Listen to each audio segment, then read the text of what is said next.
Class eleven set number 14 group এ অংশটি আলোচনা করছি। একের দাগের অঙ্কটি কী দেওয়া আছে? 3x - 1/2x whole to the power 8 এর বিস্তৃতির শেষ দিক থেকে কততম পদটি 1/x² যুক্ত পদ তা নির্ণয় করো এবং 1/x² এর সহগ নির্ণয় করতে হবে। শেষ দিক থেকে বলা আছে, সুতরাং শেষ দিক থেকে ধরলে কী হবে? r+1তম পদটি হলো 1/x² যুক্ত পদ। শেষ দিক থেকে r+1তম পদটা ধরে নেওয়া হবে। ঠিক আছে, তাহলে r+1তম পদটা বের করি না। 3x - 1/2x whole to the power 8 বিস্তৃতির শেষ দিক থেকে r+1তম পদ কত হবে? চেঞ্জ হয়ে যে নিয়ম আমাদের কি হয়, এই নিয়মটা কাজ করবে এখানে। কি হয়, এটা প্রথম দিক থেকে যদি করা হয় tr+1, প্রথম দিক থেকে যদি করা হয় এটা হচ্ছে tr+1 কত হয় না, হচ্ছে 8cr 3x whole to the power 8 - r - 1/2x whole to the power r। কী হয় না, যেহেতু চেঞ্জ হয়েছে শেষ দিক থেকে, সুতরাং এইটা এখানে যাবে এবং এই পার্টটা এখানে যাবে। ওকে, এখানে চেঞ্জ করে দেওয়া হয়েছে, আর আরের সি এর নিচে যেটা থাকে সেটা হচ্ছে লাস্টের পাওয়ার হয়ে যায়। ওকে, তো এখানে ওইটাই করা হয়েছে। এই যে 8c 8 - r 3x whole to the power r into -1/2x whole to the power 8 - r। ঠিক আছে, 8c 8 - r 3 to the power r x to the power r -1 whole to the power 8 - r into 1/2 to the power 8 - r into x to the power 8 - r। ঠিক আছে, তাহলে কী হবে? Constant টার্মগুলোকে এক সাইডে লেখা হয়েছে, এই যে কনস্ট্যান্ট টার্মগুলো, আর ভেরিয়েবল টার্মগুলোকে কী করা হয়েছে না, এই যে পাওয়ারগুলোকে x to the power r ছিল, আর এই যে r -8 - r উপরে উঠে গেলে, অর্থাৎ -8 + r হয়ে যাবে। তাহলে কত হয়? -1, এই যে -1 whole to the power 8 - r into x to the 8c r 8 - r 3 to the power r by 2 to the power 8 - r into x to the power 2r - 8 x to the power 2r - 8। ঠিক আছে, তাহলে কত হবে? যেহেতু কার পাওয়ার ছিল, কত পদটি আছে না 1/x² যুক্ত পদ, মানে এটাকে আমরা লিখতেই পারি x to the power -2, x to the power -2 অর্থাৎ x টু দি পাওয়ার -2 অর্থাৎ -2 এর সঙ্গে সমান হবে। তাহলে এর পাওয়ার হচ্ছে 2r - 8, 2r - 8 -2 ইকুয়াল টু -2 করা হয়েছে, অর্থাৎ 2r equal to -8 plus -2 plus 8 না, r ইকুয়াল টু হচ্ছে 3, আর এর মান পাওয়া গেল 3। ওকে, তাহলে 1/x² যুক্ত পদ হলো বিস্তৃতির 3 + 1 অর্থাৎ কত, 4তম পদ। কততম পদটা হবে? 4তম পদটা হবে 1/x² যুক্ত পদ। তাহলে 1/x² এর সহগ কত হবে? এই যে 1/x² এর সহগ, অর্থাৎ আমাদের মানটা কোথায় বসাতে হবে না, এইখানটাতে মানটা বসালেই হয়ে যাবে অঙ্ক। ঠিক আছে, সহগটা পাওয়া যাবে। এখানে মানটা বসায় আর ইকুয়াল টু কত হচ্ছে 3, তাহলে -1 whole to the power 8 - 3 8c 8 - 3 into 3 to the power 3 by 2 to the power 8 - 3। এটা হচ্ছে সূচকটাকে কাজে লাগানো হয়েছে, এখানে কাটাকাটি করে আমাদের পাওয়া যাচ্ছে -189/4 189/4। ওকে, এর পরের অঙ্ক আছে অথবা দাগের অঙ্কটি, √x - √5 √m/√x whole to the power 10 এর বিস্তৃতিতে x বর্জিত পদ নির্ণয় করো, অর্থাৎ x বর্জিত পদ বলতে x এর পার্টটা 0। ঠিক আছে, অর্থাৎ আমরা এই যে বিস্তৃতির r+1তম পদটা ধরে নিচ্ছি, r+1তম পদ হচ্ছে x বর্জিত পদ আমরা ধরে নিয়েছি। তাহলে tr+1 বের করতে হবে, অর্থাৎ 10cr √x whole to the power 10 - r minus √m/√3 whole to the power r। এখান থেকে এক্সগুলোকে একদিকে, কনস্ট্যান্ট টার্মগুলোকে একদিকে করবো, তাহলে কত -1 whole to the power r 10cr root, এই যে এটাকে ভেঙে নেওয়া আছে, √x এর পার্টটা r ছিল উপরে যে বিয়োগ হবে 10 - r into √m whole to the power r। সুতরাং এখানে কাছে -1 whole to the power r 10cr √x whole to the power 10 - 2r √m তার whole to the power r আছে। তাহলে কি হচ্ছে, এই যে এটা হচ্ছে, এই যে পাওয়ারটা ছিল হাফ দিয়ে গুণ করা হয়েছে, তাহলে 10 - 2r/2। হ্যাঁ, ঠিক আছে, তাহলে এর পাওয়ারটা হচ্ছে 10 - 2r/2, মানে শর্তাঞ্জলি 10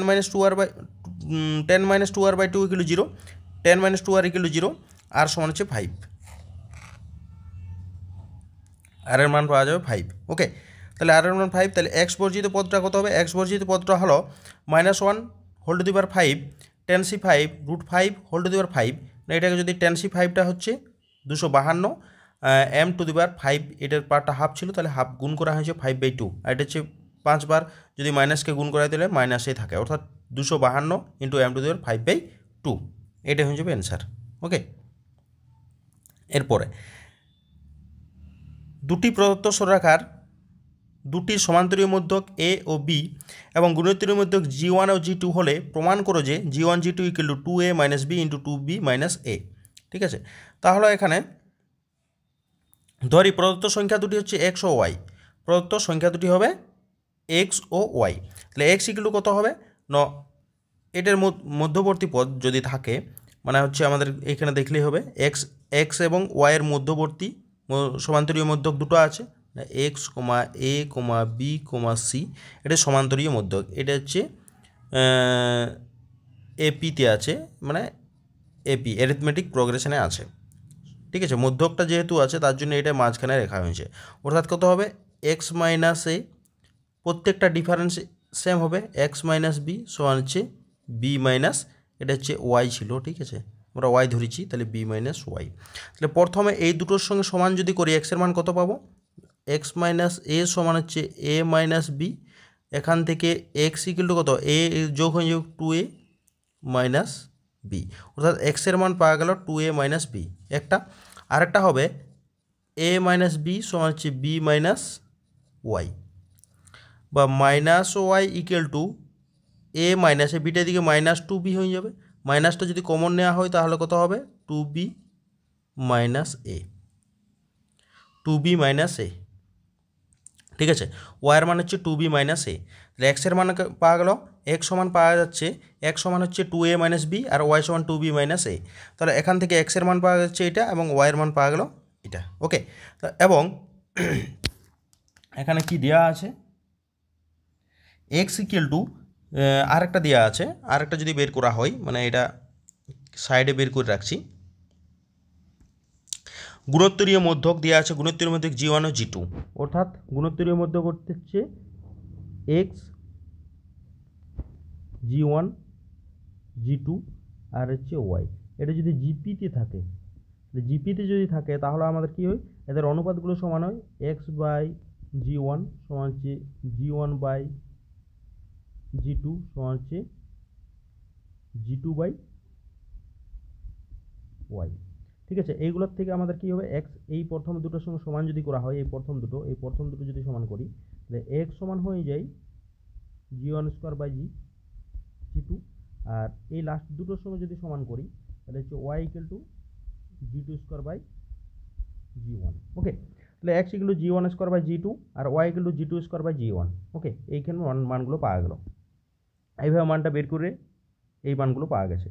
তাহলে আমাদের এই দুটোকে যদি গুণ করে দেওয়া হয়, মানে আমরা যদি নাম দিয়ে দেওয়া হয়, এটা হচ্ছে 1 নম্বর আর এটা হচ্ছে 2 নম্বর, 1 ও 2 গুণ করে পাই, 1 ও 2 গুণ করে পাই, 1 ও 2 গুণ করে পাই। তাহলে গুণ করলে কত হবে না, X Y equal to G1 square by G2 into G2 square by G1। এটাকে কাটাকাটি করলে G1 G2 পাওয়া যায়, X Y equal to G1 G2 আর এক্স ওয়াইয়ের মান আমরা জানি, এই যে মানগুলো দেওয়া আছে, অর্থাৎ G1 G2 equal to 2a minus B into 2b minus A, এটাই প্রমাণ করতে বলেছিল। ওকে, এর পরের অঙ্ক 2-এর দাগের একের অঙ্কটা, 2-এর দাগের একের অঙ্কটা অনেকভাবে করা যাবে, আমি একটা নিয়ম করে দিয়েছি এখানে। 4,2 বিন্দু থেকে 3x plus 4y equal to 5 সরলরেখার উপর অঙ্কিত লম্বের পাদবিন্দুর স্থানাঙ্ক নির্ণয় করতে হবে। সুতরাং এখান থেকে লম্ব সরলরেখার সমীকরণ বের করেও করা যাবে। আমি ওটা না করে পাদবিন্দুটাই ধরে নিয়েছি, লম্বের পাদবিন্দু হচ্ছে h, k। তাহলে প্রদত্ত যে সরলরেখা 3x plus 4y equal to 5, এটাকে যে y equal to mx plus c আকারে সাজানো হয়েছে, তাহলে এইটা হয়ে যাবে আমাদের কি না, এটার মানটা হচ্ছে, এটা হয়ে যাবে m। ওকে, এটা হয়ে যাবে m। তাহলে সরলরেখার প্রবণতা m1 সমান -3/4। k1 HK বিন্দুটি প্রদত্ত সরলরেখার উপর অবস্থান করছে, তাহলে প্রদত্ত সরলরেখাকে স্যাটিসফাই করবে, এটা হচ্ছে 1 নম্বর নাম দেওয়া হয়েছে। আর একটা কত, এপি লম্বের প্রবণতা m2 সমান, এপি লম্বের প্রবণতা এই যে m2 কত হবে, কোটি দ্বয়ের অন্তর বাই ভুজ দ্বয়ের অন্তর 2 - k বাই h 4 - h, এটা হয়েছে। আর এদের প্রবণতা দিয়ে আছে, যেহেতু এরা পরস্পর লম্ব আছে, সুতরাং কী হবে, তাদের গুণফলটা -1, অর্থাৎ -1 গুণ করে দিয়েছি, তাহলে HK দিয়ে একটা সমীকরণ পাওয়া গেল, 2 নম্বর পাওয়া গেল। তাহলে 1 ও 2 সমাধান করছি, 1 নম্বরকে 3 দিয়ে গুণ ও 2 নম্বরকে 4 দিয়ে গুণ করেছি, এইচের মান পাওয়া গেল 11/5। ঠিক আছে, একই রকমভাবে 1 নম্বর বসানো হয়েছে এইচের মানটা, তাহলে এখান থেকে কে এর মানটা পাওয়া গেল -2/5, -2/5। ঠিক আছে, তাহলে এইচ এর মান কে এর মান পাওয়া গেল। সুতরাং নির্ণয় পাদবিন্দুর স্থানাঙ্ক মানে 11/5 মাইনাসে 2/5, ঠিক আছে, এটা হয়ে যাবে অ্যান্সার। এর পরের অঙ্কটাতে কী দেওয়া আছে, Y square equal to 4x অধিবৃত্তটি 2x square plus 2y square minus 4x plus 12y minus 4 equal to 0 বৃত্তের কেন্দ্রগামী হলে এই অধিবৃত্তটা যদি এই বৃত্তটার কেন্দ্রগামী হয় তাহলে অধিবৃত্তের নাভির স্থানাঙ্ক ও নাভিলম্বের দৈর্ঘ্য নির্ণয় করতে হবে। সুতরাং প্রদত্ত যে বৃত্তটা দেওয়া আছে 2x square plus 2y square minus 4x plus 12y minus 4 equal to 0, তাহলে কত হয় না 2 দিয়ে ভাগ করতে হবে, অর্থাৎ x স্কোয়ার এবং y স্কোয়ারের সহগ সবসময় সমান থাকতে হবে এবং তাদের সহগ সবসময় 1 রাখতে হবে, ঠিক আছে, তাহলে বৃত্তের সমীকরণটা প্রকাশ করা যাবে। তাহলে কত হয়, ইহাকে X square plus Y square plus 2gx plus 2fy plus c equal 0 এর সঙ্গে তুলনা যদি করা হয় তাহলে 2g সমান হচ্ছে -2 আর 2f সমান 6, 2g সমান -2 অর্থাৎ g সমান -1 আর 2f সমান 6 মানে f সমান 3। ওকে, এরপরের অঙ্ক, বৃত্তের কেন্দ্র হচ্ছে -g, -f সমান 1, -3। ওকে, 1, -3, 1, -3, ঠিক আছে। তাহলে Y square equal to 4x অধিবৃত্ত 1, -3 বিন্দুগামী, 1, -3 বিন্দুগামী, এটা হচ্ছে 1, -3 বিন্দুগামী, ঠিক আছে, -3 বিন্দুগামী। সুতরাং মানগুলো বসানো হয়েছে, এটা মাইনাস ছিল, এটা -3 ছিল, ঠিক আছে। -3কে বর্গ করে দিলে আমাদের কত হবে, -3কে বর্গ 9 মানে 4a অর্থাৎ a সমান 9/4। ওকে, a সমান 9/4। তাহলে নাভির স্থানাঙ্ক 1,0 অর্থাৎ 9/4,0 এবং নাভিলম্বের দৈর্ঘ্য হচ্ছে 4a মানে হচ্ছে 4 × 9/4 মানে 4 4 ক্যান্সেল অর্থাৎ 9 একক। নাভিলম্বের দৈর্ঘ্য হচ্ছে 9 একক। ওকে,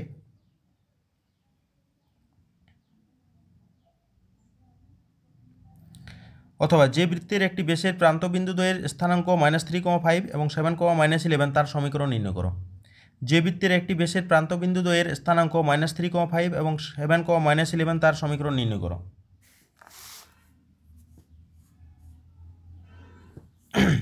নির্ণয় বৃত্তের কেন্দ্র হচ্ছে কত, 2, -3।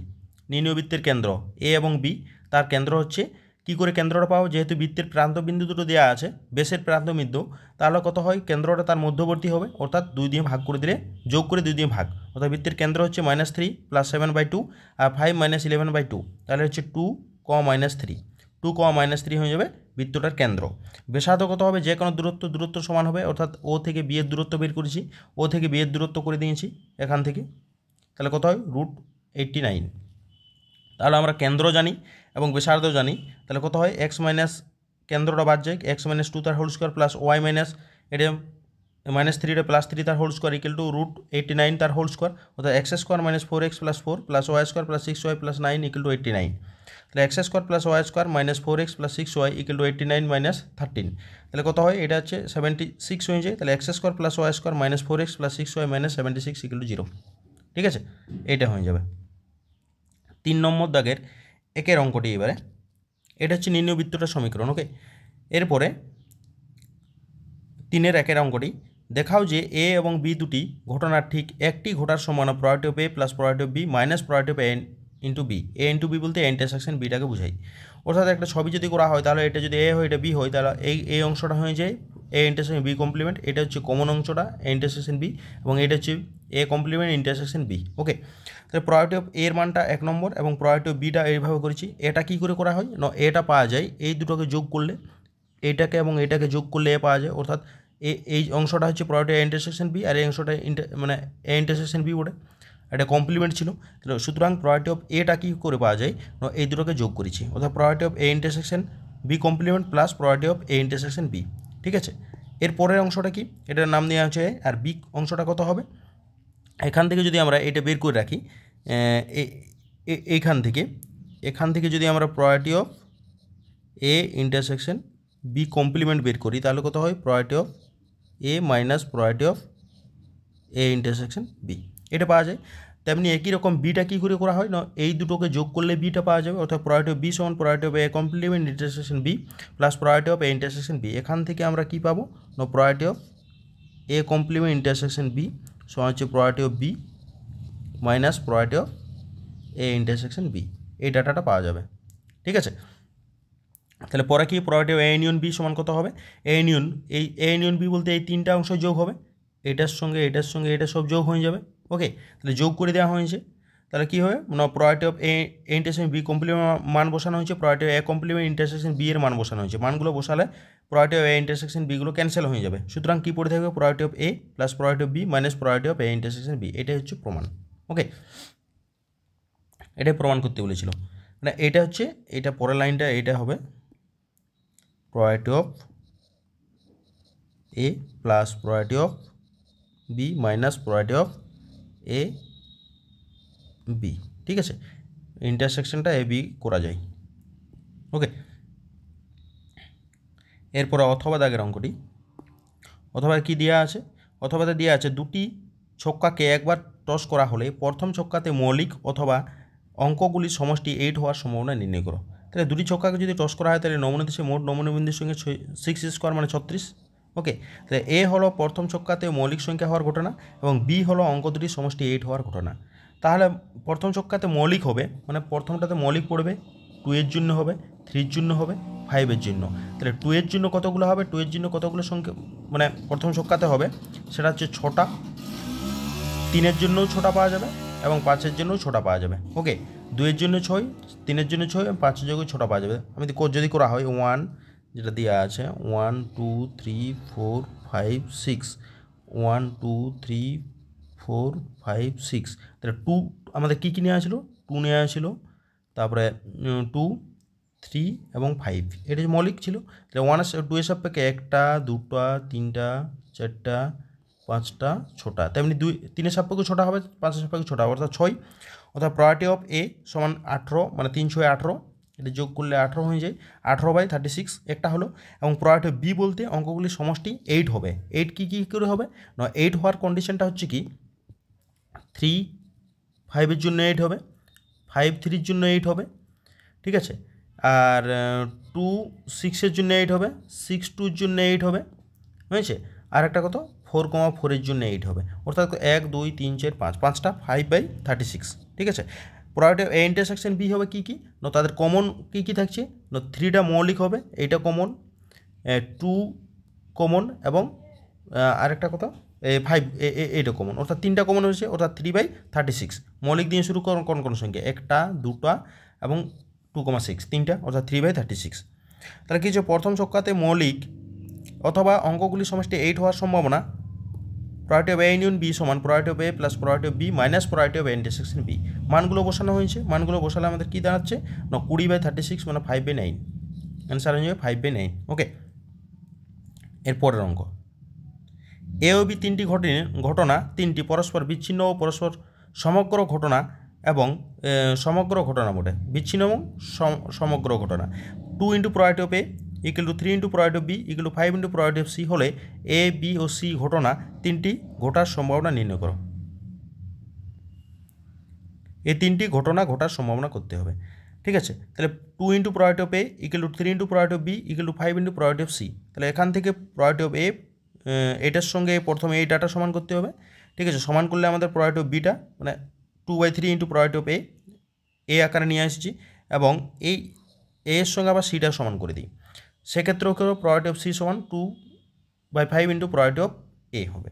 ঠিক আছে, তাহলে আমাদের একটা ফর্মুলা আছে, যেহেতু বিচ্ছিন্ন এবং সম্পূর্ণ ঘটনা তাহলে probability of A plus probability of B plus probability of C সমান 1, মানে এটা ছিল probability of A union B union C সমান হচ্ছে 1, এটা হবে। ওকে, তাহলে probability of A union B union যেহেতু সমগ্র বিচ্ছিন্ন পরস্পর বিচ্ছিন্ন সুতরাং যোগফলটাই থাকবে, ইন্টারসেকশনগুলো 0 হয়ে যাবে। Probability of A plus probability of B এর মান 2/3 probability of A plus 2/5 probability of A. এখান থেকে লসাগু করে দেওয়া হয়েছে, করলে প্রবাবিলিটি অফ এ সমান 15/31 হয়ে যাবে, 15/31। ঠিক আছে, প্রবাবিলিটি অফ এ এর মান। এবারে প্রবাবিলিটি অফ এ এর মান, এবার প্রবাবিলিটি অফ বি এর মানে এর মান বসাবো, প্রবাবিলিটি অফ সি এর মানে এর মান বসাবো। ঠিক আছে, তাহলে কত হয়? প্রবাবিলিটি অফ বি সমান মানটা বসা নিচ্ছি 10/31, প্রবাবিলিটি অফ সিটা হচ্ছে 6/31। এই তিনটি হয়ে যাবে অ্যান্সার। ওকে, এই তিনটি হয়ে যাবে অ্যান্সার। হলো, এগুলো আমাদের 14 নম্বর সেটের গ্রুপ এ আলোচনা করা হলো। এর পরের ভিডিওতে আমরা গ্রুপ বিটা আলোচনা করব।